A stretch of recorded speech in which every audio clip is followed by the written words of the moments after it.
Well, Russia remains at the forefront of nuclear technology, which some consider to be the best way to clean up energy supplies. But Russia is also the world's biggest exporter of natural gas and has an economy reliant on fossil fuels. Jack Parrock reports from Moscow. Russia is one of the world's energy powerhouses, the largest exporter of natural gas, the third biggest producer of oil.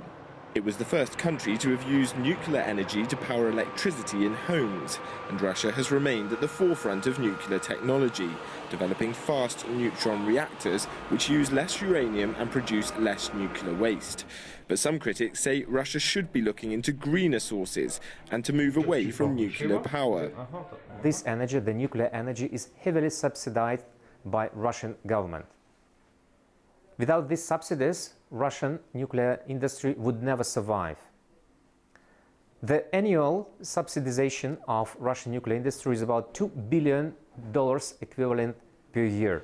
The Chernobyl disaster in Ukraine in 1986, then part of the Soviet Union, was the world's first catastrophic nuclear disaster. A reactor exploded, sending a radioactive plume into the atmosphere. Chernobyl remains uninhabitable, and the total effects of the radiation are still unknown. Due to Russia's powerful fossil fuel industry, green power is not a government priority, but people here tend to be understanding of the difficulties. Access to clean energy is difficult to get across Russia, and it's also a big problem globally. But I see there are some advances in that. I see two problems with clean energy in Russia. One, that the country is really big, and the other is the weather here. We have very few sunny days.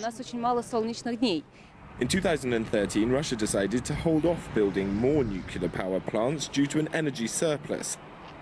Russia's 34 nuclear reactors provide 18% of the country's electricity. But this is a country still heavily dependent on fossil fuels, like oil, gas and coal. Jack Parrock, SABC News, Moscow.